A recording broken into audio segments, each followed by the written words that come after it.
Alhamdulillah wa salatu wa salam ala nabiyyina Muhammad wa ala alihi wa sahbihi wa sallam.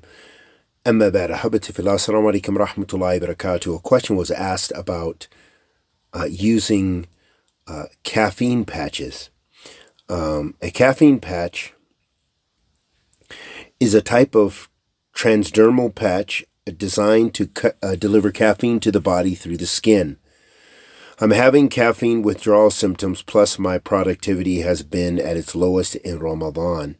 So first and foremost, we do want to understand that during Ramadan, in general, most of us have difficulty with productivity. That is a known result of fasting.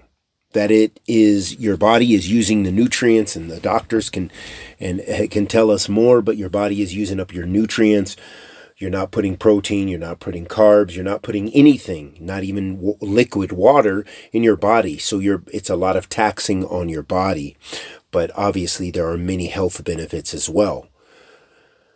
However, with that being the case, or meaning that everyone goes through difficulty and struggle with their energy levels in general when you're fasting. So that is a known, and that is one of the ways that it helps to reduce the effects and the harms and the whisperings and the shayateen traveling through your blood.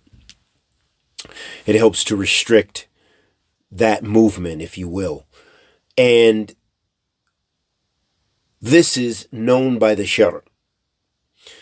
So that is something which is known, and it's known through practice. The challenges that we all face. What can we do to help our energy levels? Well, I'll tell you my own personal program that is helping me. It's helped me the past maybe about 3 or 4 years. Probably more, maybe 4 to 5 years, ever since I've been back in America, possibly in Saudi Arabia. So I do protein shakes. That helps me immensely. High dosages, maybe a double scoop with milk and other things, just to get my body, because I have a job that I have to show some productivity. I have to interact with people, so I have to do my best to not be as drained. And likewise, many other people who have maybe physical jobs or what have you, that there's a level of functionality that they need to have. So finding those things, which when it is time to have suhoor, the breakfast before you fast, that you can take something that has high protein and that's going to give you energy. Maybe certain vitamins, certain supplements can also help you.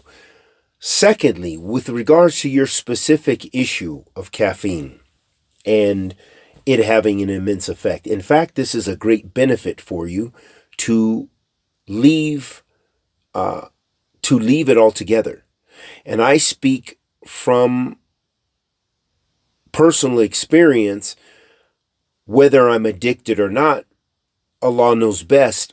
But I can stop in a drop of a hat, even though I take high quantities of coffee normally throughout the day, throughout the week, every day. Huge thermoses full of coffee at work, and then also on the weekends when it's my time to enjoy the activities I enjoy. So I know what it's like, and you may experience some side effects, possibly some headaches and so forth. And as you said, low energy. But that is almost the natural state of a person who fasts. That is just, those are challenges that we face. I mean, I don't know to what extent everyone is different. Maybe some people get extremely sick. But I can't imagine that withdrawing from caffeine and that a person is taking that kind of levels to where it's similar to cocaine, or it's similar to people who have to deal with those kind of substance abuse withdrawals. However, everyone is different. So what I say as advice is, first and foremost, strive your best to not use those caffeine patches. to just quit drinking coffee either for the whole month of Ramadan or save it for the nights of the weekend when you break your fast. And that's what I'm doing, to enjoy my cup of coffee, to be productive in the evenings on the weekends, but not during the week. So that is my advice. As far as the hukum, Allah knows best, but we do know that, for example, the scholars, they mention that the things that do not break the fast include things that enter the body through absorption via the skin, as you said, hypodermic or whatever the term you use, such as creams, lotions, and skin patches used to administer medicinal or chemical materials, such as these patches, which are used to treat the disease of smoking. So, if this is the case with cigarettes, then Allah knows best, because I am not the person, I am not the mufti, I am not the one who is making qiyas, but it would seem to me that the hukum is the same, that because you are not ingesting this caffeine, and it is not a nutritional thing, and it's not going in through your stomach and so on and so forth, it's something which is absorbed through the skin, then bi'idhnillah, there is no harm in that. However, al-ahwat, the safest thing, is to be patient and deal with it during this holy month, to restrain, even if you're a bit tired and a bit lethargic, that is almost a natural state. Every one of us will be kind of wore out at some point during the day from fasting and from not taking the nutrients in the food that we need and water. So that is a natural state. And yes, it is exacerbated because you're addicted to caffeine.